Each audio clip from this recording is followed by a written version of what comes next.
Preacher Volume 9, Alamo, written by Garth, Ennis, art by Steve Dillon. This is the final volume of Preacher. Alright, it's time for the finale of Preacher. Will Jesse kill God? Will Cassidy get redemption? Will Hair Star destroy the world? What's going to happen? Yeah, it's going to be a very exciting volume, and see how this series wraps up. After I finish the story, I'm going to give my thoughts on Preacher overall, as well as talk about the TV show and how that compares with the comic, and if you should watch the TV show. But yeah, before we dive into the story, I'm going to promote the next few video projects I'm going to be doing on my channel. So it's October right now. I wanted to do some one-shot horror books. So just one video and done, and I've got like 3 or 4 planned I want to do. So I'm going to do that for a while. I'm going to keep them all a secret, but every week you'll see something new and interesting that has a horror theme to it. So that's going to be good.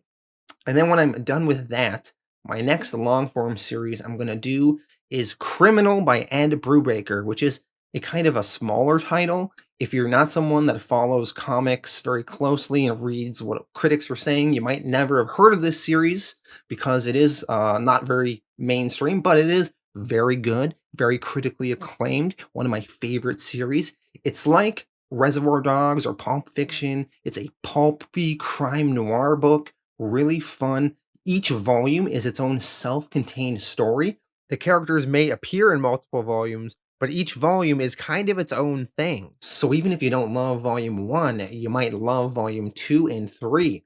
So that is definitely a pet project of mine that I really want to cover and dive deep into this series. And then, once I'm done Criminal, the plan is to go through a series that lots of people have been asking me to cover for a long time, and that is Sandman by Neil Gaiman. And I'm planning to go through that probably in 2021, so in preparation for the Netflix adaptation that's going to be coming out supposedly next year. So that's the plan for the future. Now let's dive into the Preacher series finale. Issue 59, Texas by God, Alamo Part 1 of 7. We see an image of the Alamo in Texas. This is a historic building that was the site of a famous battle during Texas's war for independence from Mexico. This is where the big climactic ending to Preacher will take place. We jump over to Paradise Casino. We check in on Angels DeBlanc and Fior. Fior is face deep in some cocaine. DeBlanc is having sex with a woman that seems incredibly bored, and she is reading a book during their intercourse. All of a sudden, there is a knock at the door.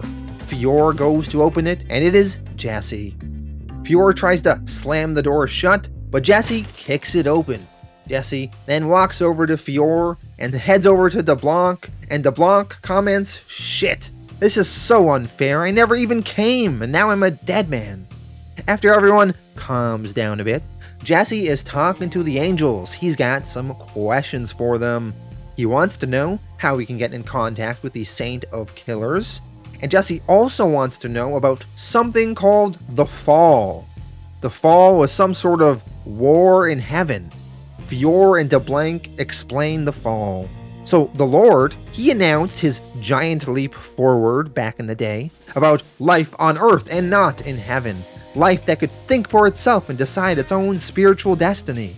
Men of free will. Every angel in paradise knew what this would mean. Without the love of God around them, without it being tangible and real as it is in heaven, men on earth would turn from God, go their own ways, divide into factions, fight war upon war upon war. So when God announced this plan, half the angels rebelled and went berserk on the spot, and they fought. Angel fighting angel, and heaven rang with the clash of iron, and the streets of paradise ran red with blood. The loyalists to God, they won the war, and the few transgressors on the opposing side, the survivors, they were rounded up, judged, and cast down to earth as fallen angels. Jesse asks, so why do you think God did this in the first place if he knew about half of your kind would jump one way and half of you would jump the other way, why would he even do it? Fior can't come up with a good answer, and the blank says, file it under moves in mysterious ways. I don't know. Jesse leaves and says, well, if you ever figure it out, let me know. We jump over to Hair Star. He did in fact lose his genitals last volume from the dog Jezebel, and now he needs this tubing system to urinate. Poor Hair Star. Just a summary of Star's various deformities. He's bald, he's got a grating voice, a scar on his eye, all from when he was a kid. Tulip shot his ear off. Jesse gave him a scar on his head that makes his head look like a gigantic penis. Redneck cannibals ate his leg, and now a vicious dog ate his penis. Star, if he wasn't already angry before, is now even angrier. He looks at himself in the mirror and says, life without genitalia, day 51. Later on, we see Star is reading a report that Agent Hoover wrote, and Star's temper is so ridiculously short now, everything pisses him off. Holding Hoover's report, Star pulls out a pistol and shoots the report with his gun, and Star begins yelling at Hoover and Hoover's use of inverted commas, or in other words, quotes. Star says to Hoover, this report of yours, this Samson Team Survivors and Evaluation, you've got inverted commas around each of the paragraph headings. You've got them around disposition, around critical shortages, around recruitment difficulties. Now why have you done that, Hoover? And Hoover explains, I put them in for emphasis, you know? And then Star replies, but inverted commas aren't for emphasis, are they? No, inverted commas are for frickin' quotation. Like if I was to call you an illiterate cum-sodden dick rag, you would write Hair Star, comma, with his usual searing insight, comma, today referred to me as, open quotes, an illiterate cum-sodden dick rag, close quotes, period. That's how you use them, Hoover. That's what they're for. Star continues, so I do not expect to read a report by one of my lieutenants only to find paragraph headings quoted at me like they came from some stupid theater review ever again. Is that clear? Hoover says, yes, Hair Star. And Featherstone tells Star, I really don't think it's worth getting quite so worked up about. Featherstone also asks Star what his next move is. Le Sainte Marie are demanding to know about Eisenstein and all sorts of things. And Star replies, I'll tell you my plans when I'm good and ready, Featherstone. And then Star leaves the room and slams the door shut behind him. Jesse has been driving for a while. He feels like he needs to talk with the Saint of Killers, and he needs a way to get in contact with him. So Jesse drives to where the Saint of Killers' human remains were buried in the city of Ratwater. He digs up the Saint's skeleton, defiling the Saint's resting place. Jesse props up the Saint's skeleton and says, well then, big man, come on if you're coming. We see Cassidy has arrived at a small church. He is drinking. Cassidy walks into the church. The priest lets him in. Cassidy looks at the big cross of Jesus. Cassidy, he's trying to communicate with God and trying to work something out with him. Cassidy says, I want to have a word with you if you've got a minute. I wondered if you'd be interested in making a deal. Issue 60, The Thunder of His Guns, Alamo Part 2 of 7. Jumping over to Hair Star, Featherstone tells Star that the prostitute he ordered is here, and that Le Sainte Marie has phoned again with various questions. Star ushers the whore in, and he yells at Featherstone to stall Le Sainte Marie. Featherstone does not like how Star is continually disrespecting her, and Hoover, who cares for Featherstone, tells her, don't torment yourself, you're far too good for him. Later on that day, Star is talking to Featherstone, and she informs him that they have word from an anonymous female caller with a southern accent that Jesse Custer will be in San Antonio in 1 week's time. Star perks up. This is the first bit of good news he's had in a long time. He knows where Jesse Custer is going to be. Star says, issue a worldwide priority edict. All Samson personnel to assemble in San Antonio, 72 hours from tonight. Book a video phone call to the elite council at Le Sainte Marie for the day after tomorrow. But first, have the chief Samson officer there contact me. Finally, transfer this headquarters to San Antonio. Featherstone, she's happy. She says, at once, Herr Star. She is happy because the leading, decisive Herr Star, the man she loves, the Star that seems determined once again, is back. Hoover warns Star, though, if you finish reading my report that you shot with your gun earlier, you would know that our Samson militia capability is dangerously weak. After Masada and the Valley, we'll be lucky to muster 24 troops. Star says, well, we have at least one deep cover operative shadowing every major world leader, don't we? Pull them all in. They'll make up the shortfall in no time. Hoover, shocked, says, but they've spent years, decades gaining the confidence of their targets. If we bring them in now, it will all have been for nothing. What about the plan? What about Armageddon? And the Star says, Armageddon can wait. Now get to it. Hoover, shocked, tells Featherstone, did you hear that?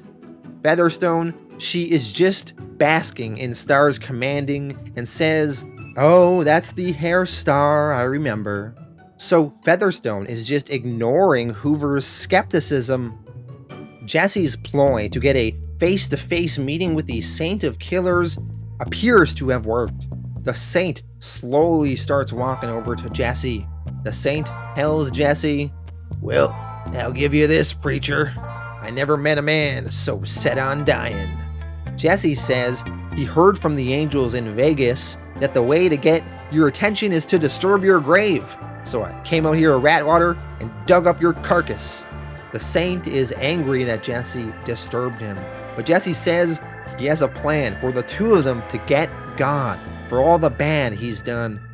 Jesse says he has a way to set that bastard up for the Saint. If the Saint's willing to hear Jesse out, Jesse explains, we both want justice from the Lord.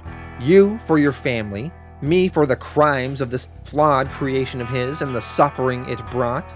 And he won't face you, not with them guns of yours, and he won't face me either, not directly. He won't risk it again while I've got this Genesis power of mine. Now, God is hiding here down on earth. What we gotta do is get him back up to heaven. But God, he won't break cover to get back to heaven, not while he knows I'm watching out for him with Genesis. I would see him the second he made his move. But say Genesis was gone, and God felt safe enough to try and run for home. The Saint says, it won't work. By the time I got up there after him, he'd be back on his damn throne, and when the Lord God sits on the seat of eternity, not a gun in creation can scratch his hide. Not even mine. Jesse asks, how about if you're already up there waiting for him? The Saint asks Jesse, how do you plan on convincing him he's safe enough to try and go to heaven? Jesse replies, before I say anything more about it, this is the most important thing I have ever trusted to another living soul. What I'm going to do, what I'm going to sacrifice here, I need your word that you will see this through, that you will keep up your end of it. The Saint says, you want my word like we're some kind of partners? And Jesse answers, you were a man once, and now you're something more, or maybe less. I ain't quite so sure here, but there is enough of a man left in there to keep his word. That I know from experience. The Saint is still reluctant to join Jesse in his plan. Jesse tells the Saint what he knows about God. That God was an egotist, that God manipulated his creation for no other purpose than to be loved, and God was willing to kill, destroy, to create hell on earth in order to see who loved him more. He wants our love, it feeds him. Jesse theorizes that God created Genesis, a demon and an angel. They don't just suddenly overcome eons of instinct and conditioning just like that and fall in love. That was bullshit. The Seraphi angel himself said to me, our wills were not our own. God, he wanted the love of a power even greater than his own. even though it meant he'd have to flee from heaven. But he made it happen. And God, he gave man free will so they would choose to love him. And he even caused a war between his angels up in heaven so he could see which ones would stick by him. And with you, he crossed the paths of a band of scum, and a man thought that killing was behind him, all because he needed a saint for it. You were a little bit different though, big man. God didn't want your love, he wanted your hate. The saint stares out into the distance thinking. He says to Jesse, "You know, I remember a time or two, way out on the prairie, I got the feeling that something was behind me. Something waiting for me to become it." The saint, he is in. He will help Jesse. The saint ends by saying, "What's your damn plan, preacher?" Issue 61, The Wonder of You. Alamo, Part 3 of 7. We see the elite council of the Grail has convened. They are having a video call with Star as he requested. The council begins speaking by saying, "Blessed are we, All-Father Star," and Star curses them out, insulting them. The council asks Star about his actions in Arizona, and how they feel Star's actions were a gross abuse of power. They also suspect that Star is responsible for the destruction of Masada and the death of the child. Star admits that Eisenstein would have told them as much if Star hadn't kicked him off a building. Star also had his own plans to substitute a mortal man for the Grail's farce of a messiah, and he planned to hijack the Armageddon plans to meet his own ends.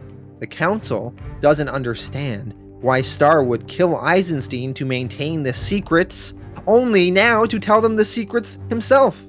Star says to buy himself time. There will be no Messiah, and Armageddon is cancelled. The Grail's new objective is revenge. The Grail Council doesn't understand, and Star explains his plans. Star says, "I once believed I was fighting a war against chaos for humanity to win a world of order. Now with the Messiah under my control, I would simply subvert your scheme to rule the planet. I would build the world I wanted instead of the one expected by the Grail. But war demands sacrifice and humanity is not worth it." Star points to his skull, says, "It is not worth getting one's ear shot off, for instance, or one's leg devoured by cannibals, or being effed in the ass by a gigantic Englishman, no. Or just to give you another example, having one's head carved into the image of a big fat gleaming dong. But all of that pales into insignificance besides this little atrocity. Yes, look at it. Look at my greatest sacrifice. Gaze on the face of war." And he shows his missing penis. So F humanity, F Armageddon, and F the Grail, and F you. All that matters now is one single man, Jesse Custer, a name that lives in infamy, that set me down the road to ruin you see before you, that burns in my brain.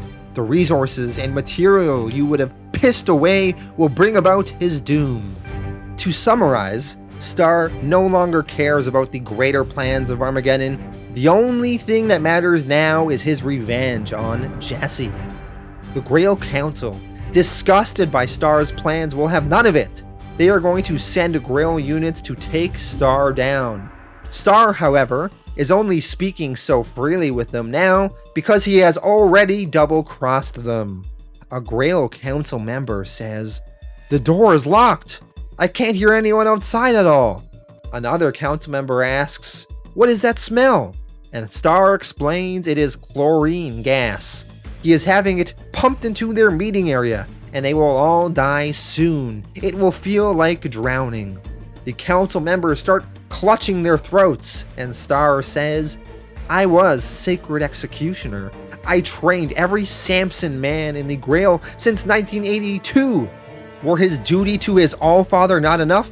His loyalty to me would ensure unquestioning obedience." The council members, moments away from death, asks, No, don't. If you kill the Grail, you'll damn the world. This is about mankind's salvation. And Star answers, this is about my genitals. Go on to extinction, holy men. And with that, Star has wiped out all the remaining threats to him that lie within the Grail. We see Jesse and Tulip. They are lying in a motel room. They just had sex. They are discussing this upcoming confrontation. Tulip reminds Jesse of the time that he left her in Paris while he went off to rescue Cassidy on his own, and she reminds him of how much that hurt her. And he had promised then, and she made him promise again, not to leave her behind again. She has enough weapons to equip a small army, and she is willing to use all of them to protect him. We jump back to Herr Star. Featherstone asks him how his call with the Grail Council went, and Star, lying, says, I have their unwavering devotion. Don't forget to pack the extra colostomy bags. Featherstone believes that now is a good time to tell Star that she loves him. She explains, I have been wanting to say this for a very long time. When you had your accident, I worried that you lost your way. You seemed so distant, so unfocused, even a little unstable, but I know I shouldn't have worried. You're strong and you'll always be strong. Listening to you just now, I could hear it in every word you said. Star, not moved, says, So you love me. I see. Featherstone goes on about all the reasons she loves Star, how through all the adversity he's faced, he's pushed on and endured. And Star tells her, Featherstone, could you see yourself kneeling behind me with a sawfish and thrusting it into my rectum, yelling, Who's the man? Who's the man? Because that's currently the only way I can achieve even a glimmer of sexual satisfaction. Could you do that? No, of course you couldn't. You make a much better assistant than you ever would a lover, Featherstone. Now finish packing and let me know when the limo arrives. And Featherstone, defeated, says, Yes, Herr Star. We see Agent Hoover is in San Antonio. He has arrived ahead of Star and Featherstone. He is driving around the city, and he is remembering Jesse using his word power to make him count sand, and Hoover is stewing angry about it, with thoughts of revenge on his mind. Just then, Hoover sees Jesse and Tulip walking down the street. Hoover decides he is going to get his revenge. He gets out of his car, and he hides in an alleyway, and then he pops out with a gun pointed at Jesse. Hoover, looking kind of insane, says to Jesse, Ah ha ha ha ha! Vengeance is mine! And Jesse asks him, Who might you be? And Hoover asks, You don't know me? After what you did, you don't remember me? Tulip, she pulls out her gun and points it at Hoover and says, You're dead, whoever you are. Drop it. Jesse tells Tulip, It's okay. And Hoover yells, It's not okay. I'm gonna kill him. I don't care what you do to me. He ruined my life. Jesse removes the gun from Hoover's hand. Hoover ain't the best soldier after all, so Hoover is now disarmed. And Jesse, he finally remembers who Hoover is. He says, Oh, you're one of Star's people from California, ain't ya? Hoover, defeated without his gun, tells Jesse, Get it over with, will ya? I would have killed ya, so just go ahead and finish me off. Jesse asks him, You would have killed me? And Hoover says, I shot someone before. I could have done it. Jesse replies, You killed a defenseless man? Cold-blooded, bang, you just walked right up and shot him? And Hoover answers, Well, not exactly, but you left me on that beach, didn't you? You did that thing that you do with your voice. You just left me there, and you made me count sand, 3 million grains. I was stuck there for months. Look at me. And Jesse answers, I know, I'll remember. Jesse explains, I've been through some shit, Hoover. I do recall what I did to you, and why I did it. You Grail boys tried to kidnap Tulip, so I was angry about that, but if I'm being truthful, I was mostly just angry at myself for not being there when she needed me. I guess I took that out on you. You're not a bad man, Hoover. A fool can see that. You maybe hitched your mule to the wrong wagon, but you didn't deserve the awful thing I did to you, so I apologize. And Hoover says you You just can't understand what it was like. Endless hours, days, with the waves crashing up and the wind blowing the sand away, and knowing what you're doing is insane, but not being able to stop. It destroyed me. Can't you see that? It claws at my mind. I can't even feel happy for one single second without the memory ripping its way in there. I'm a rune. I'm not even half a man. And Jesse says to Hoover, Hoover, listen to me. If it truly hurts that much, then Jesse, using his word power, tells Hoover, just forget it. Hoover just instantly changes. He forgot everything about his months-long ordeal counting sand. And Hoover says, forget what? Hoover looks happy now, almost at peace. He passes out and falls asleep. Tulip seems shocked about what just happened. Jesse carries Hoover over to a park bench and places him there and lets him sleep. Issue 62, and every dog his day. Hoover wakes up from the park bench that Jesse left him at. Hoover is ecstatic. He's happy. It's like he's in an ad for Viagra and he just got laid the night before. Hoover says, hello birds, hello sky, hello people passing by. He walks down the street and does a little hop and clanks his feet together. Hoover goes and meets Featherstone and Star at the airport.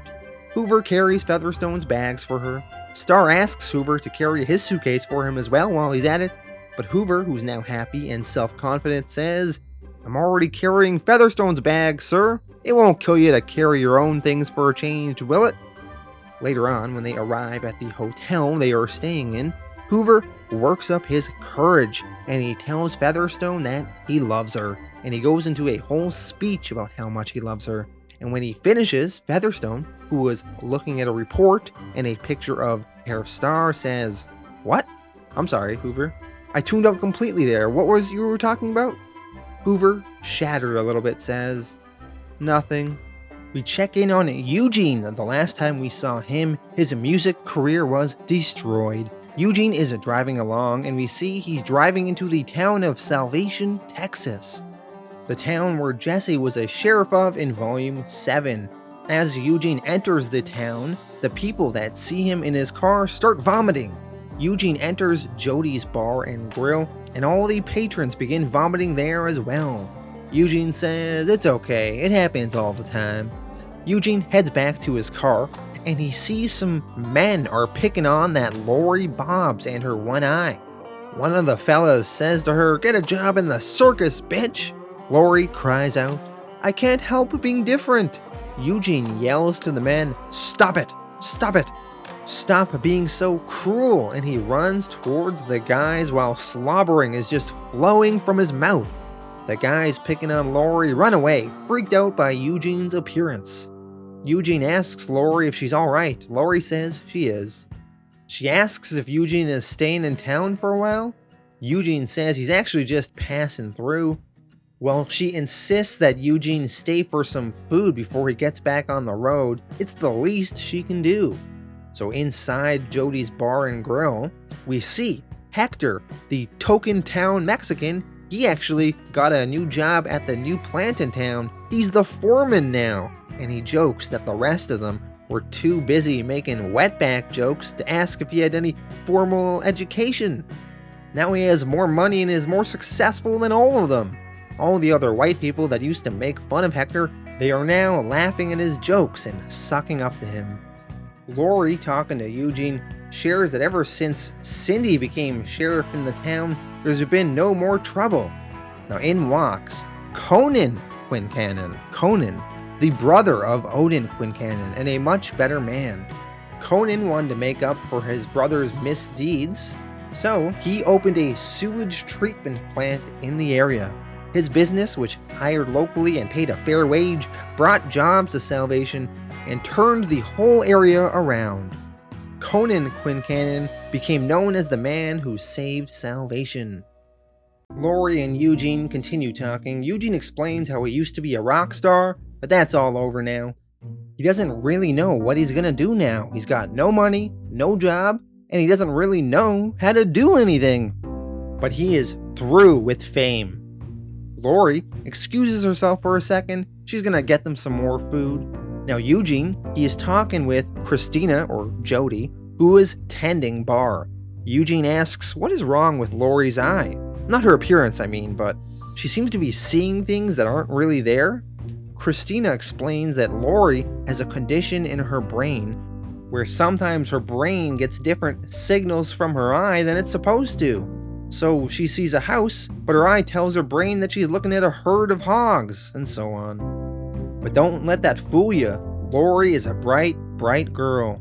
Now we see the world as Lori sees it, and it is very weird. In the bar, she sees a giant banana, a walrus, a tank, penguins, etc. The world is very different to her indeed. Later on that day, we see Eugene sitting outside the restaurant, and Conan Quincannon comes to talk with him. Conan knows all about second chances. After his brother ruined the town of Salvation gave him a second chance to make things right. Now Conan had a conversation with Lori earlier about Eugene, and Eugene's brush with fame and his current lot in life. And Conan wants to give Eugene his second chance, and he offers him a new life. He offers Eugene a job shoveling shit in his sewage treatment plant, and Eugene happily accepts. Later on, Eugene runs over to Lori, excited to see her. He says, "You'll never believe it. Mr. Quincannon gave me a job." And Lori says, "I know, I asked him to." And Eugene asks why, and Lori says, "Because I really, really like you." Her and Eugene get really close to each other, almost like they're gonna kiss, but Eugene, self-conscious, pulls back. He says, No, you're just being nice. It'll be awful for you. I'm completely hideous." Now remember, Lori has that problem with her vision, and what she sees isn't actually what she sees. She tells Eugene, "But you're not hideous. I mean, not from where I'm standing." And we see how Eugene's face looks like to Lori. Eugene looks like a straight-up handsome James Dean type person.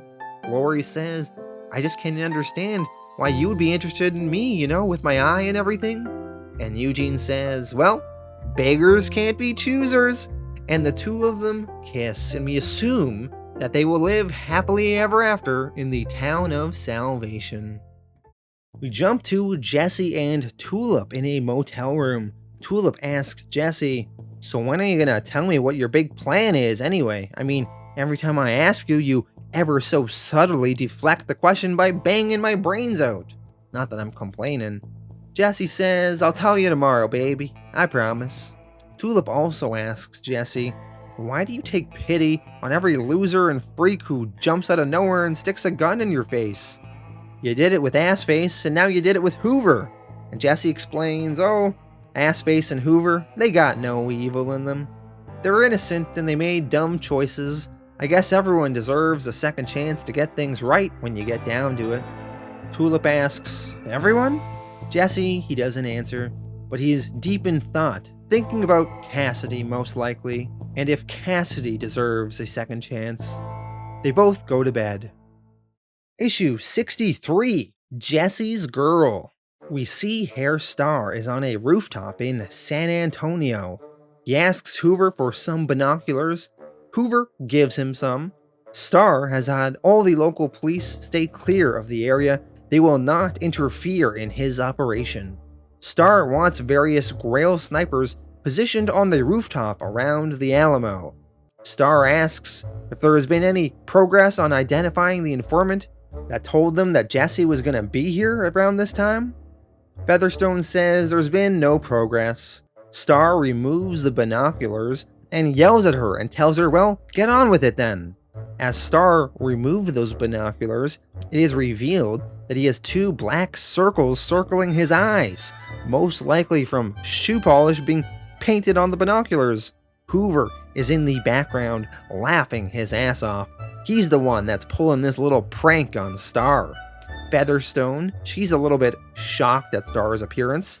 She's gonna warn Starr that he looks a little bit silly with these circles around his eyes, but Starr proceeds to yell at her some more, so Featherstone stays quiet as Starr walks on.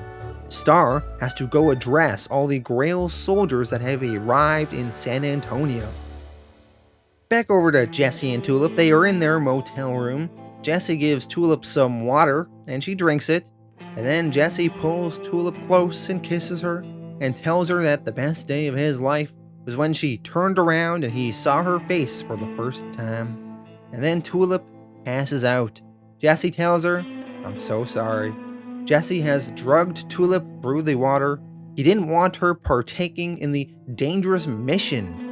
He doesn't want anything to happen to her, and he knows he has to do things that Tulip wouldn't agree with.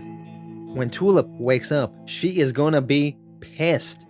Jesse gave her his word that he would not exclude her again, and he is. The Grail soldiers are all eagerly awaiting their talk from Star, and Star, seeing there's not that many Grail soldiers as he expected, asks Hoover, "Is this everyone? We only got about 24 men here." Hoover explains that the Grail lost the 90% of their Samson force at Masada, and Monument Valley took care of the rest. What you have here are the team from Le Sainte Marie and a few deep cover operatives who actually bothered to show up. Most of the deep cover operatives didn't even acknowledge your priority edict, and those who did mentioned concerns about Grail policy and a loss of faith in current leadership. Hoover also explains that he thinks the real problem is a lot of those operatives like deep cover. I mean, these are people who move in the highest echelons of political power as they shadow their targets in the lap of luxury. They didn't want to leave it. Star is pissed. He says he'll make the others that didn't answer the call pay. But for now, he will talk with these soldiers. He says, "Right, I'm gonna have to go feed these idiots the appropriate amount of bullshit. You two wait outside." Featherstone asks Hoover, "What the hell were you thinking? Are you insane?" Referring to the rings on Star's eyes. He's gonna look ridiculous in front of them. Hoover asks her, "Then why didn't you stop him?" Featherstone answers, "Because he would have killed you." Hoover says he probably still will. "Come on, I don't want to miss this.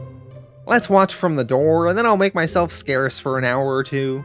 Featherstone, thinking back to what Star just said, she is concerned about what Star meant when he said, "Feed them the appropriate bullshit."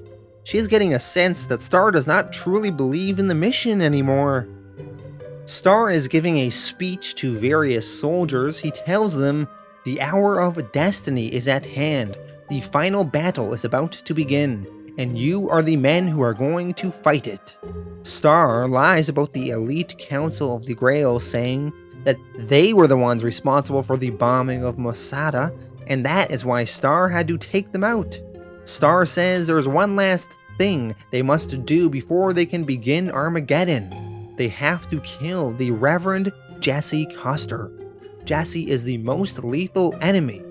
The blood he has spilled, the toll he has taken on all of your comrades in arms, cannot go unavenged. For Armageddon to commence, this devil must be exorcised, and that is why I have brought you here. As Star continues talking, some of these soldiers can't help but snicker and laugh under their breath about how ridiculous Star looks right now. Star, seeing their laughter, yells at them and says, "Would you mind telling me, Captain, exactly what the hell you think is so funny?" Back over to Jesse. He is preparing to leave the motel room. He leaves a handwritten note for Tulip by her pillow for when she wakes up. Jesse says to himself, "I hate this. I told her I trusted her. I said I knew she could handle herself. I didn't think of her as no weak little gal. Hell, I don't. I believed what I was saying to her, I truly did, but now that the shit's about to start flying, Jesus, I truly hate a goddamn lie." We see Hair Star is leaving his speech with the troops, embarrassed. He now knows he had all those markings all over his face. As he's walking outside, Featherstone runs over to him and says, "Look, I know what you must be thinking, and I really was going to stop you, but you were in such a hurry and I just couldn't seem to find the opportunity. And I mean, you have to admit." And Star, he just spits in Featherstone's face. Hoover, watching from a distance, is shocked at Star's level of disrespect to Featherstone. Back to Jesse. Jesse's having one last talk with John Wayne before he goes to do what he's got to do. John Wayne tells Jesse, "You still remember them things your daddy told you?" And Jesse answers, "You know I do." John Wayne says, "Then let's hear them, loud and clear." Jesse recites, "Don't take no shit off fools. Judge a person by what's in them and not how they look.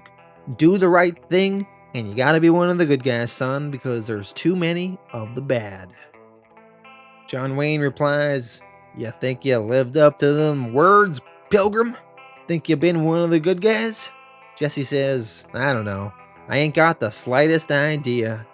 John Wayne says, "Good answer. I've been watching over you a long time now, I guess. I tried to help you when I could, but mostly just been watching. Saw you learn to follow your heart and not to quit and never duck a fight. Saw you learn to be a man. But there ain't no more than I can tell you. I gotta go now. Leave you to finish it. This last thing you gotta do alone. I guess I'm burning daylight." Before John Wayne leaves, Jesse stops him and says, "Hey, I want to thank you." John Wayne says, "Thank me for what?" And Jesse says, "For being a goddamn hero." And John Wayne says, "Hell, Pilgrim, I'm just a broke down, wore out old cowboy. But this broke down old cowboy wanted you to know he's proud of you." And then John Wayne walks out of Jesse's life. Issue 64. If I knew the way home, I'd go back home. We see Cassidy is drinking in a bar called Hondo's. The bar is a short distance from the Alamo. This is the bar that Jesse told Cassidy to meet him at 2 months ago if he wanted to talk. So Cassidy is waiting. Jesse enters the bar and sits by Cassidy. They drink. Jesse is not being incredibly warm to Cassidy. He's still angry at Cassidy for all he's done. Cassidy asks Jesse how he survived falling out of that plane. Jesse explains that the Lord saved his ass. Cassidy talks more about God and Jesse's interactions with him, but Jesse cuts Cassidy off and says, "Are we here to talk about me?" Cassidy answers, "No." They talk about Cassidy's past. Cassidy figures out that Jesse heard the story of his past misdoings probably from Sally. Cassidy asks how Sally is. Jesse answers she's dead now. Cassidy's sorry to hear that. He's known Sally for about 20 years. They never really got together. She was always too smart for him. Jesse says, "So I guess you were never close enough so she didn't get hooked on smack with you? And have you tried to drink her blood to stay alive so she couldn't get a broken jaw either?" Cassidy explains he's not proud of what he's done. Hitting a woman is not something you can just walk away from. It stays with you. It comes back to you in your greatest moments. It hangs there, clawing at you. You see your own kid born, your own freaking kid. You're watching this amazing creature take its first breath, and it's yelling its head off, and you've never been happier, and you think, "It was me, I made that." And then out of nowhere, you remember the impact of your fist on some wee girl's jaw, and how it traveled up your arm to your shoulder, and you remember you're damned. Jesse asks, "Never knew you had a kid." Cassidy admits he's got a couple kids. He's lost touch with their mothers over the years. I know. Lucky them. Jesse says, "Hey, if I was to make every cheap shot you're setting up for me, we'd still be here a goddamn year from now. Just say your piece." Cassidy says, "Alright, all I'm trying to tell you is that I know that it's wrong. It's like breaking one of the rules, the rule. You're not supposed to hit women. But you do it, and you're one of the monsters. You're doomed. You're fucked. But you know what? You wake up the next morning, and you're still alive, and you're thinking, well, Jesus, what am I supposed to do now? You can't go off and live like a hermit or something, so you just keep going. And you sort yourself out a bit, and well, eventually, there's more light in your life than dark, and a wee tiny part of you starts to believe in a second chance." Jesse says, "And then you do it again." Cassidy admits that the last time he hit a girl was a girl named Dee in New Orleans. Dee was the girl with the eye patch we saw in Volume 5. Cassidy says he didn't know his own strength, and he thumped her, and her eyeball burst. And after Dee, Cassidy says he was alone for a long time. He felt damned for a long time, and the years went by slowly, but surely, things started looking up. And one night, he's driving through Dallas, and this crazy woman points a gun in his face. And that is when he met Tulip, and then met Jesse.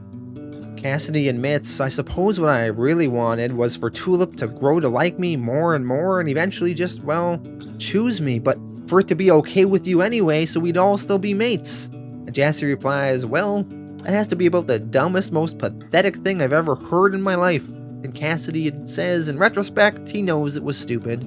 He says, girls like Tulip are 1 in a million, but they never seem to go for me. And Jesse replies, so what else can you do but stick a knife in your buddy's back, right?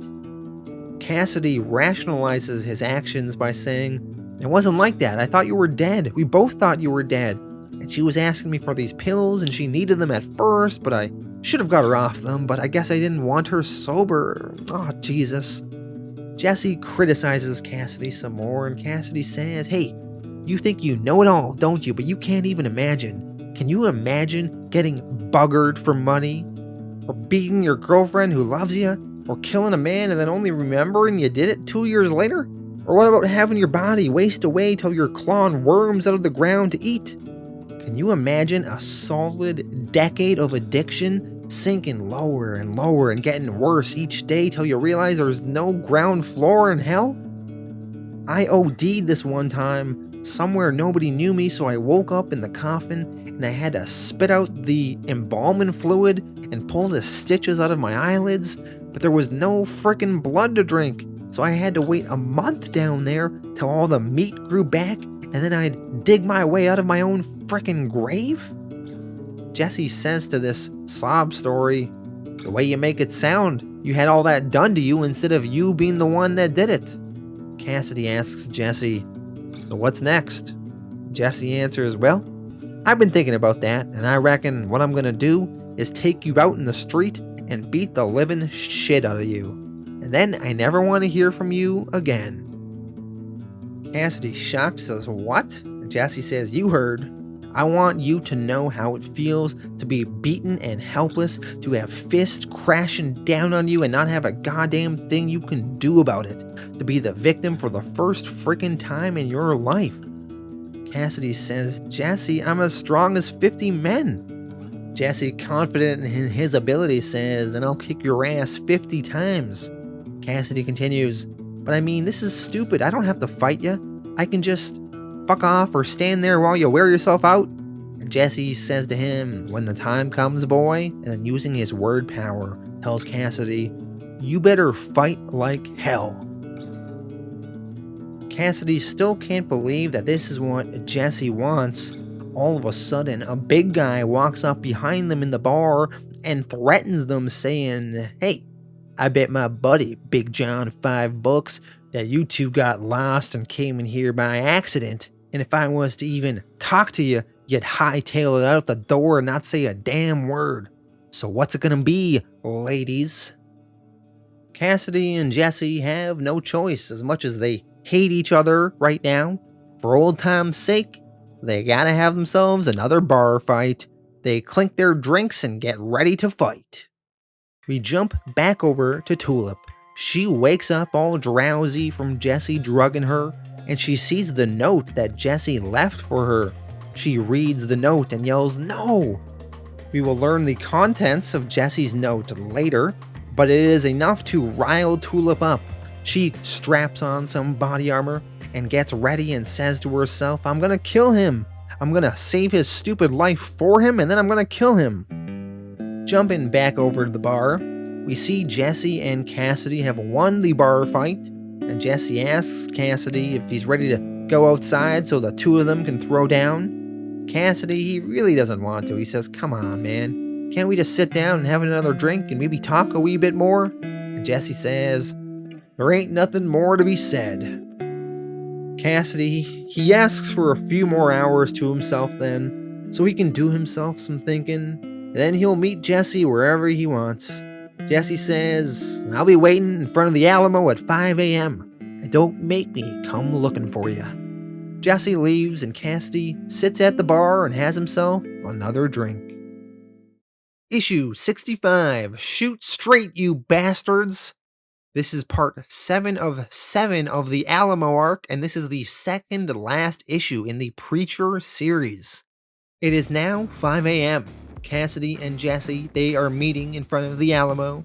Jesse tells Cassidy to take off his shades. Cassidy doesn't want to though, and Jesse says, take them off. Cassidy is still hesitating though. Jesse punches Cassidy in the face, and Cassidy's sunglasses fall off his head. Now up on the rooftop, surveying the Alamo, we see Herr Starr is with the Grail sniper, and they are watching the Alamo, and they see this fight going down between Jesse and Cassidy. The sniper asks Starr that he has the perfect shot on Custer, just give me the word. Starr tells the sniper to stay on target. Starr wants to see this fight go down and enjoy himself. We see Tulip. She is with Skeeter. She is looking for Jesse in the streets around their motel area. She thinks it's weird that she hasn't seen any police for 20 blocks. She spots some Grail soldiers though, so she starts going into stealth mode, knowing something is up. Back to Jesse and Cassidy. Throughout the entire series, we have yet to see Cassidy's eyes because he was always wearing sunglasses. The closest we got to seeing his eyes was in Volume 5 when Icarius was having a brief fight with Cassidy, and for a brief moment he saw Cassidy's eyes without his sunglasses on, and Icarius said to Cassidy, "Oh my god, what is wrong with your eyes?" We as the reader never saw them though, but we see them right now. Cassidy's eyes look bloodshot red, maybe from his years of drug abuse, or maybe just from being a vampire for so long. Jesse comments, "God damn, I think I see why you wear them things. That's some kind of side effect, or you just been jerking off the past 100 years? Cassidy tells Jesse he's dead, and they start trading blows. The cut on Cassidy's forehead, though, that Jesse gave him is causing blood to drip into Cassidy's eyes, blinding him a bit, so his punches are not really landing, he keeps missing. Back over to Starr. Featherstone joins him on the rooftop, and she asks, "What's going on?" Starr, watching the fight between Jesse and Cassidy, says, "What's going on? Two good dear friends are fighting like animals, trading love and honor and respect for hatred, throwing every cherished moment of their friendship down the toilet. And I'm loving it, Featherstone." Featherstone has had enough of Starr's shit.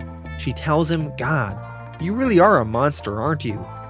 Featherstone holding a gun. Starr notices this. Starr replies to her, "Yes, I suppose I am. I became one a long time ago. First in order to save the world, now merely for the sake of vengeance. So, I'm the villain, I'm the monster, and all I want is my revenge on Jesse Custer. The world will have to look elsewhere for its savior, Featherstone, and so will you." Featherstone, realizing that Starr doesn't seem to care about Armageddon or the greater plans of the Grail anymore, all he seems to care about is revenge now. She begins crying, and she yells at Starr, pointing her gun, "You bastard, you bastard!" Starr, though, he's faster, and he turns and shoots Featherstone. Back over to Jesse and Cassidy. They continue swinging back and forth at each other. Jesse tells Cassidy, "You know your problem? You got strength and speed, but you don't know how to put them together. The story of your life, you have all of these advantages, none of which you've earned. You've never had to learn to fight. When you're just as strong as a goddamn ox, you had your whole life handed to you on a platter. The fella that taught me to fight was the same piece of shit that shot my daddy dead in front of my eyes." That'll tend to focus your concentration. By the way, someone in the comment section of one of my videos said, "Why is Jesse so good at fighting? It makes no sense." So this is the explanation for that. When Jesse was growing up, Jody, the same Jody that fought a goddamn gorilla and easily won, that Jody is the one that taught Jesse to fight while Jesse was growing up. So it makes sense that Jesse has been such a badass, capable fighter this whole series. Cassidy grabs Jesse's collar, thinking that he's gained an advantage. But Jesse just kicks him in the nuts. Cassidy falls down, and Jesse asks, "That hurt, huh?" And Cassidy replies, "Don't be stupid. That would hurt anyone." Now, despite Cassidy's superior vampire strength, Jesse is owning Cassidy in this fight because Jesse actually knows how to fight and has something called strategy. Tulip, she's sneaking around. She sees some Grail soldiers at a gas station filling up, so she fires at that gas tank, causing a huge explosion, taking a whole bunch of Grail soldiers out. More Grail soldiers move in on that position, and Tulip shoots more of them.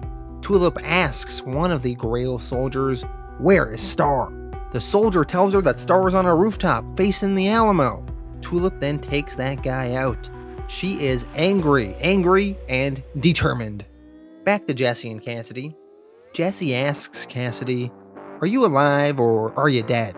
Cassidy doesn't understand the question. Jesse explains, "Do you know what it means to be a human being?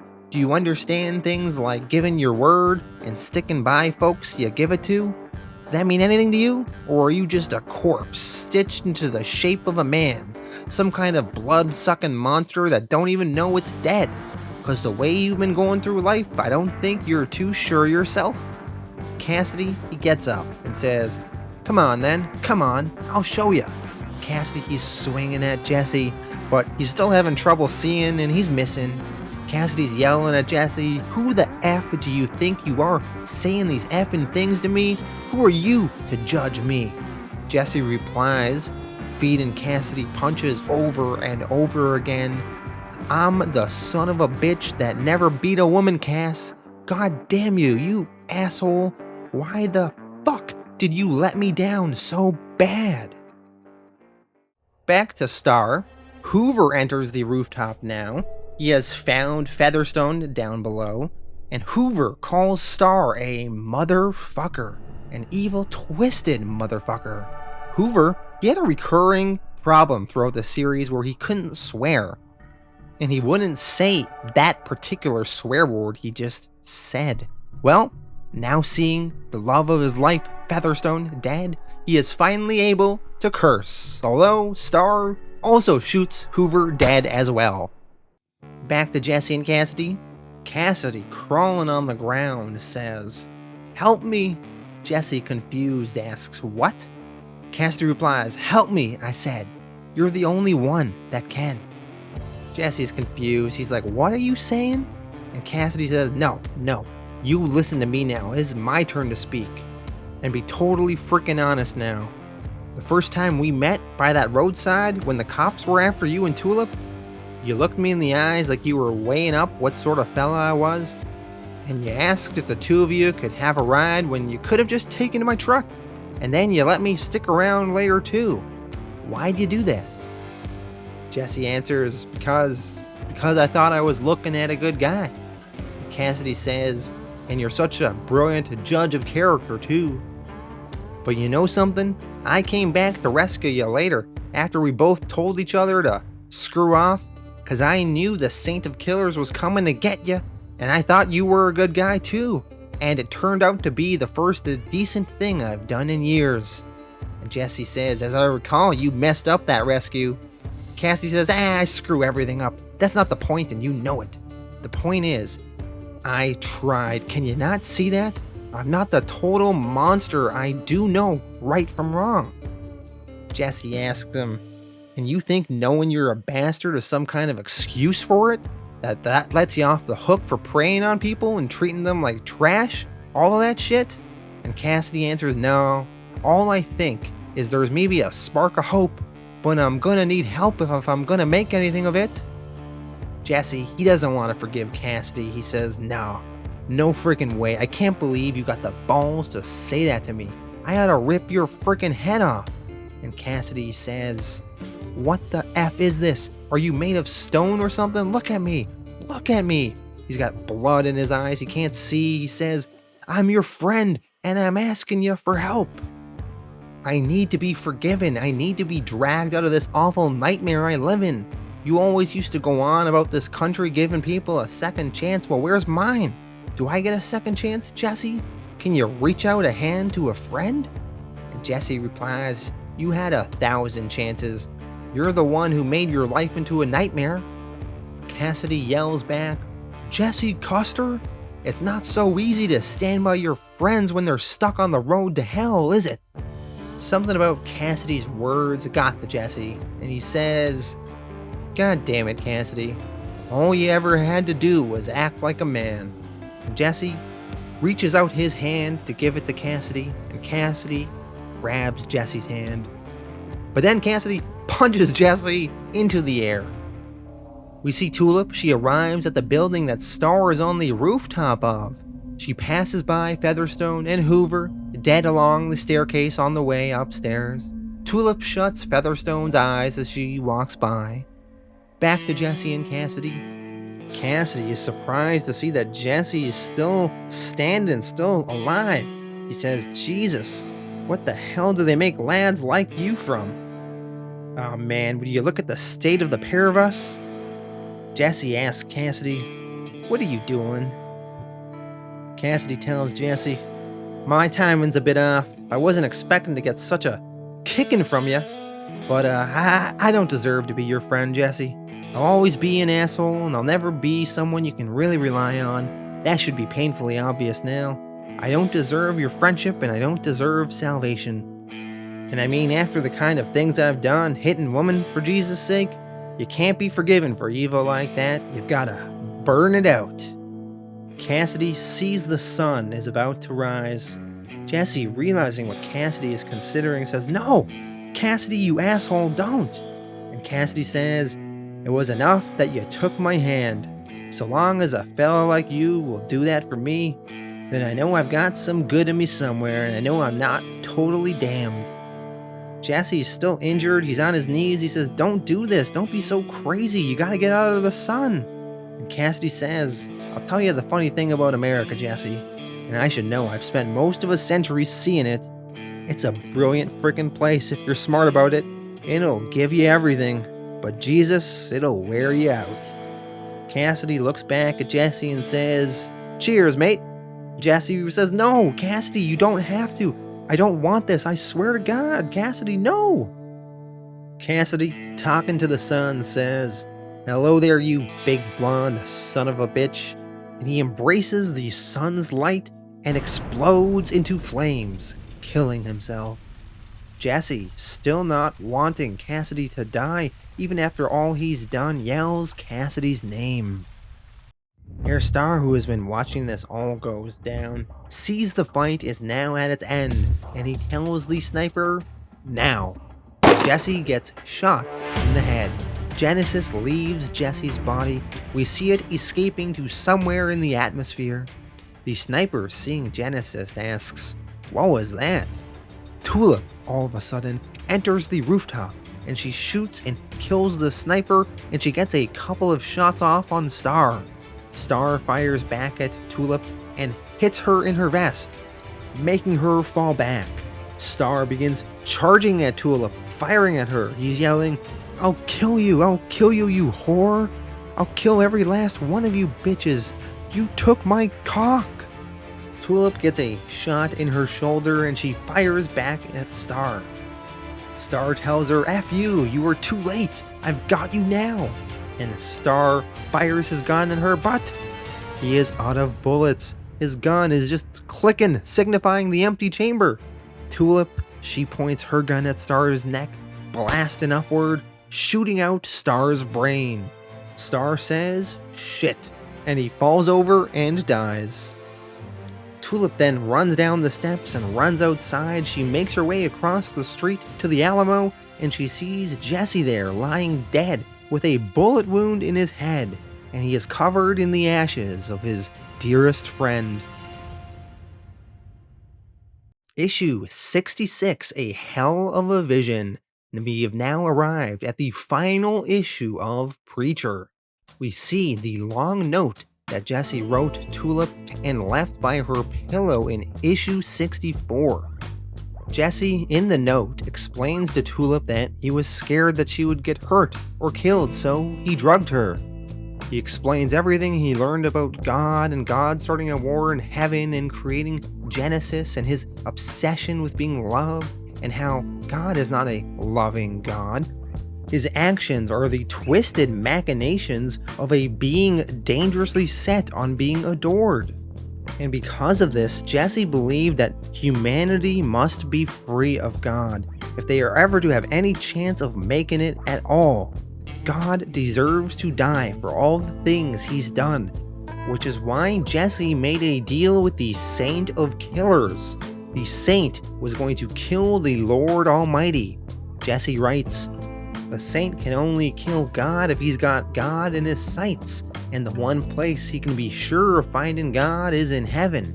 But God won't go back there until he knows that Genesis is gone, because he knows that I could use its power to hunt him even there. And he can't be sure that Genesis is gone unless he knows that I am dead. So I sent word to our old friend Star that I'll be in San Antonio tonight, so he'll come running with that bunch of assholes he calls an army. Now I got business of my own with Cassidy, which by God is one thing I intend to take care of with my own two hands. And then I guess Star's boys will take care of me, and the Saint will take care of them, and then he'll go on to heaven and settle things with God." Jesse apologizes again for not telling Tulip his plan and trying to make her sleep through everything. He says he wish he could have came up with a better plan, a smarter plan, but in the end, all he could figure out was to trade his life for the Lord's, and in doing so, it will put an end to him. Jesse regrets that he will never see Tulip again, and he writes about how much he loves her. He says, "My greatest regret, my only true regret, because I have lived one hell of a life by any man's reckoning, is that I will never see you again. You were the one constant in the time I spent on this earth, in a world that sometimes seemed like hell and sometimes like a freak show that broke my heart 100 times. You were there, the one who never let me down. I only wish I could say I did the same for you. Oh, I swear I'm writing this as evening draws on, and I'm watching you sleep in the twilight, and you are so beautiful, it cuts me like a knife. If I could cry, if the trash who killed my daddy hadn't taken that from me, I would. I love you, Tulip. Always, always, always, Jesse." He then taped a key to the page and explains in a PS that the key is to a storage locker in a bus station, and he hid all their money that they hustled for from the old days with Amy. Perhaps Tulip can find a use for it now. Now we see Tulip, she went to that bus station to retrieve that money, and Jesse is in fact alive.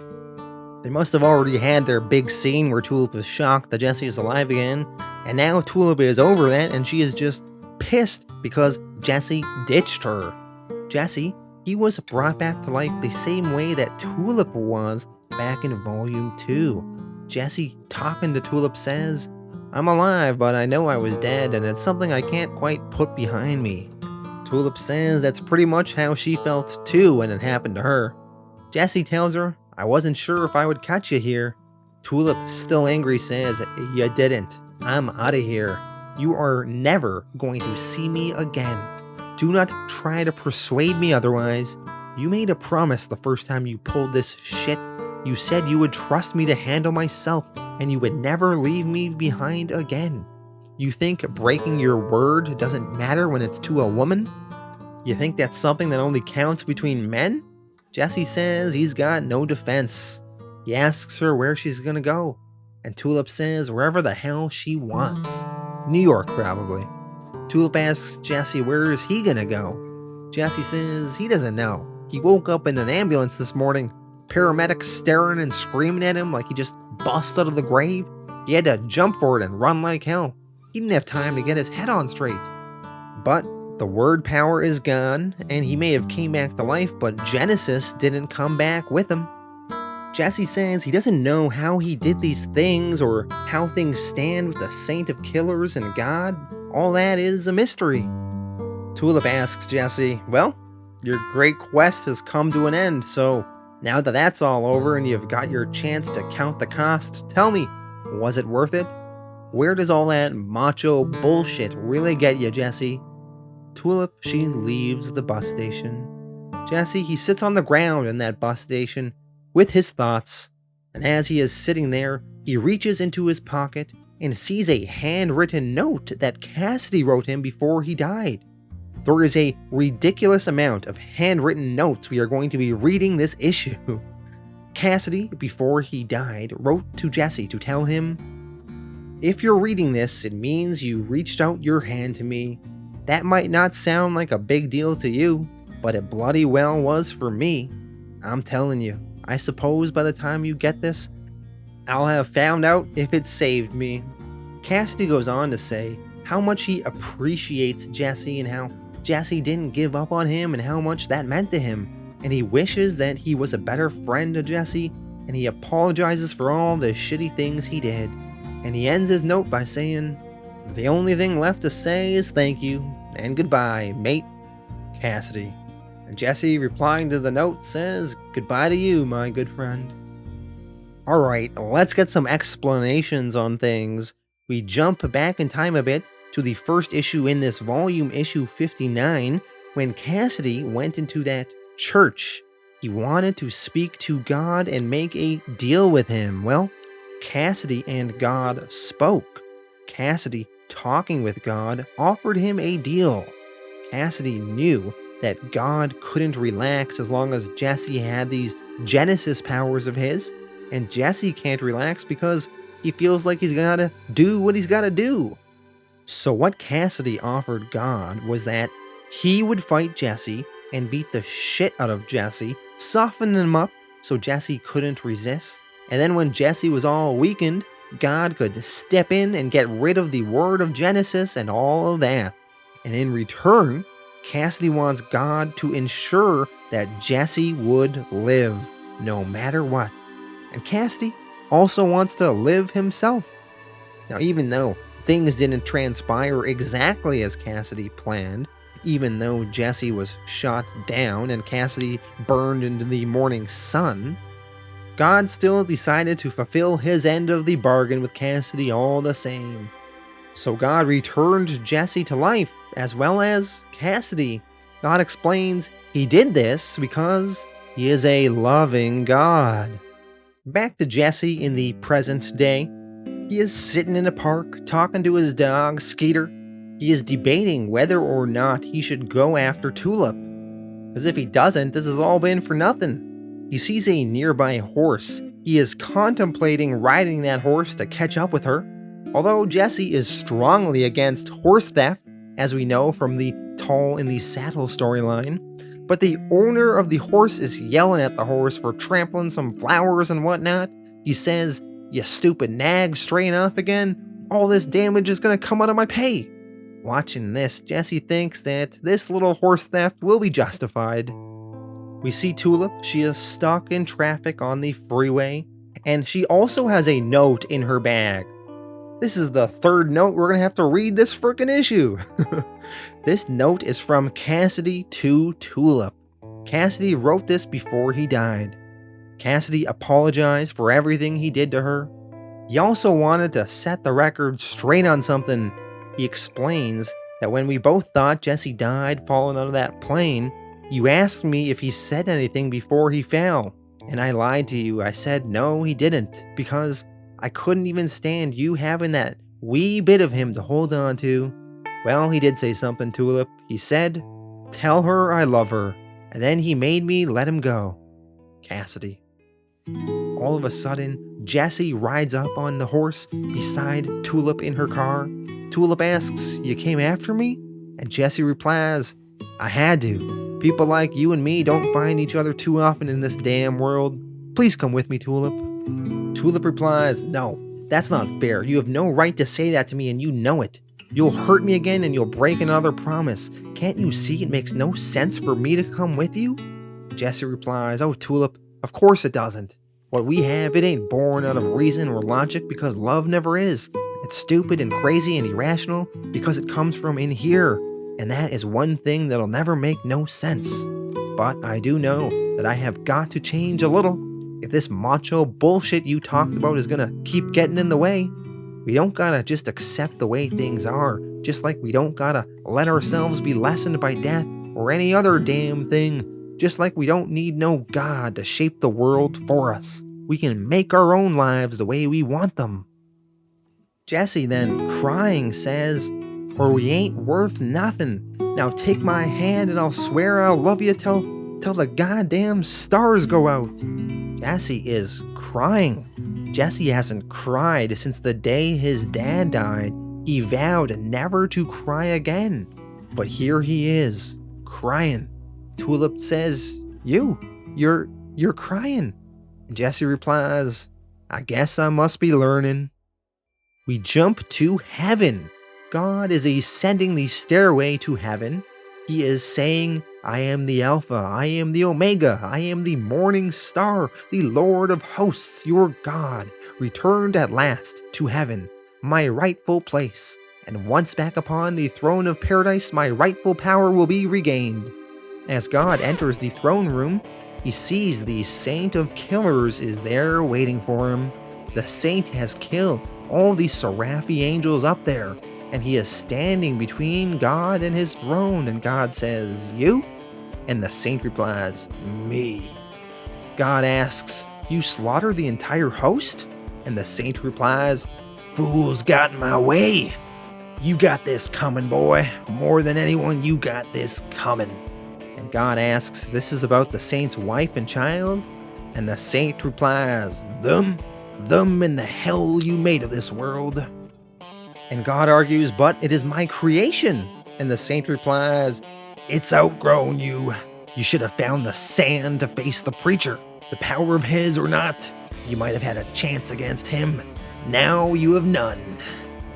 God then starts getting angry. He says, "You do not hear me, Saint of Killers. This world is my creation, to do with as I please.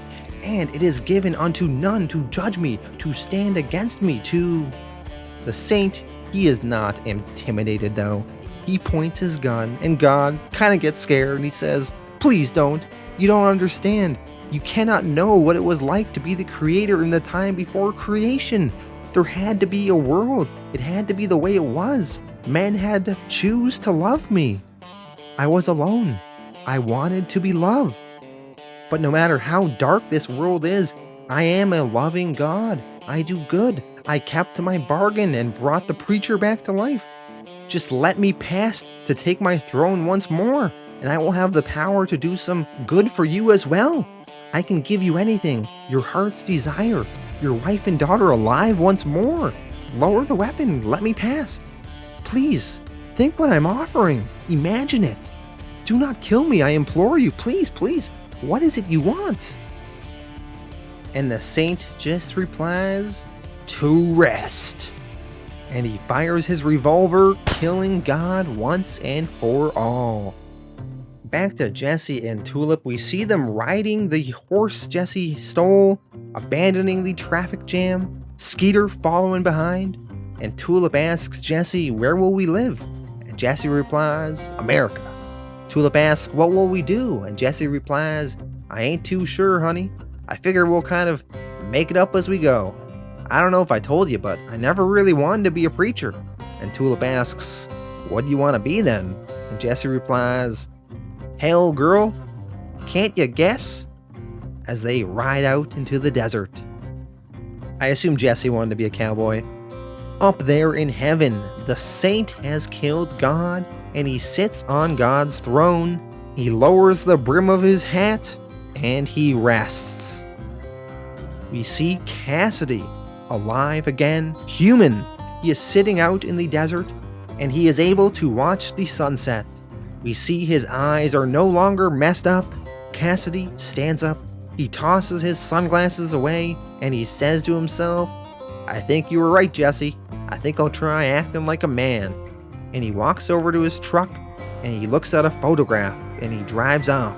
He is human once again, he can grow old, and he can lead a new life. He would never see Jesse and Tulip again, but he knew that, finally, he had his second chance.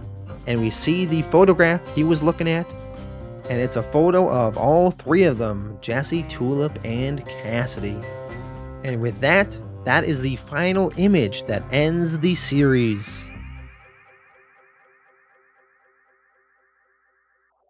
All right, that was Preacher. What a ride. Thank you all for following me along on this journey.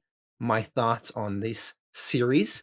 So, firstly, let's give a big rest in peace to Steve Dillon, series artist of Preacher. He lived to be 54 and he died in 2016.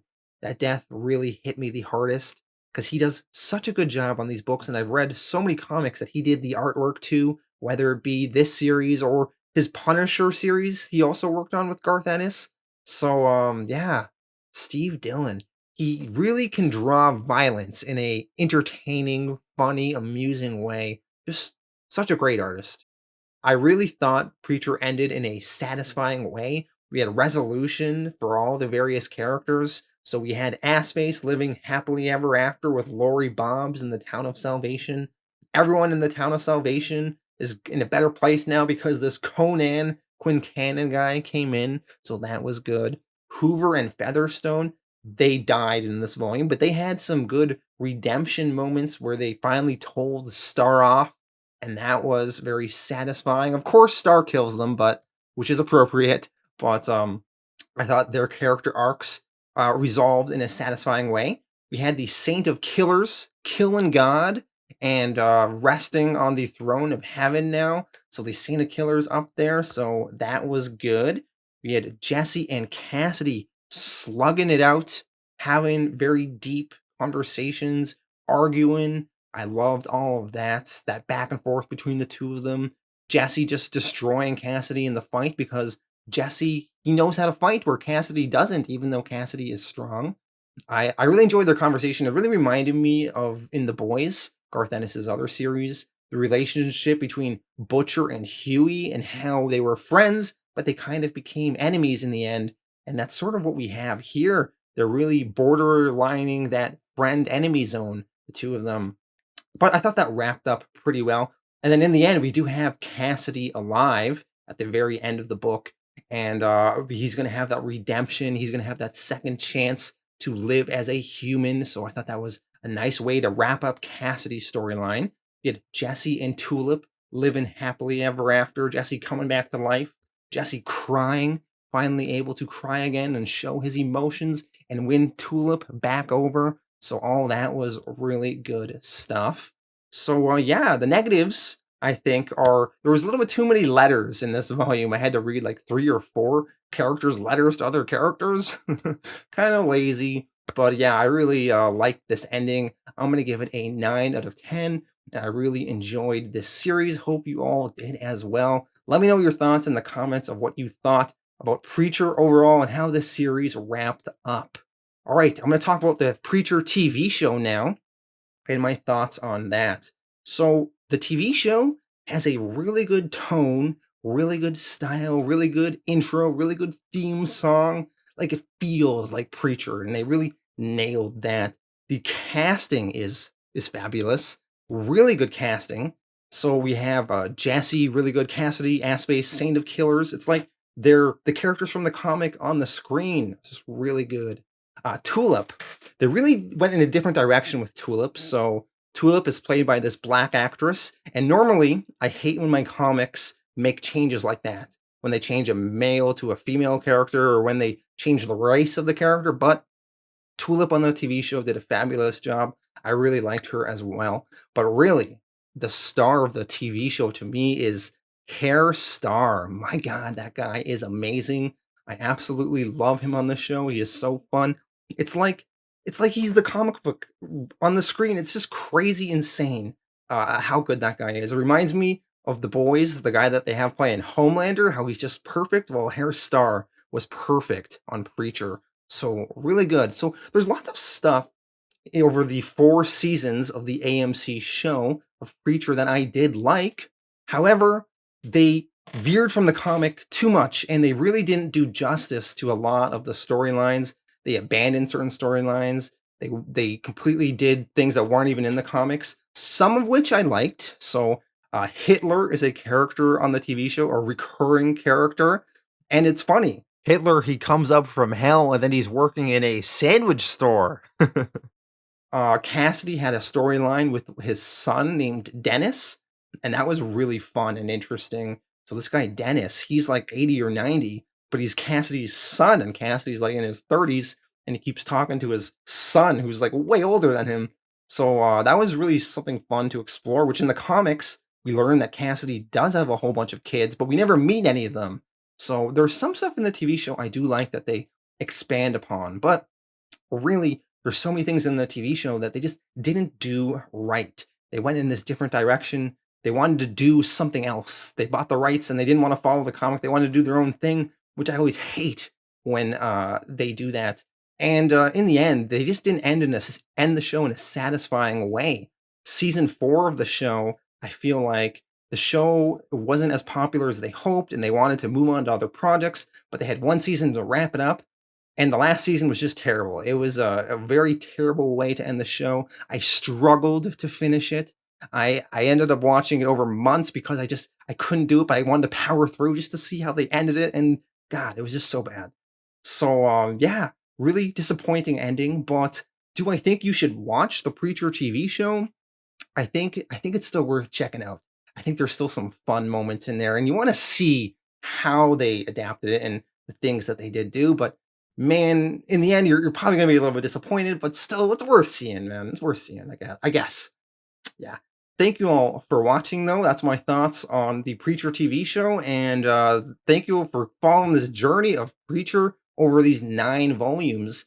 And next week, I will be back with a random horror comic. So tune in for that.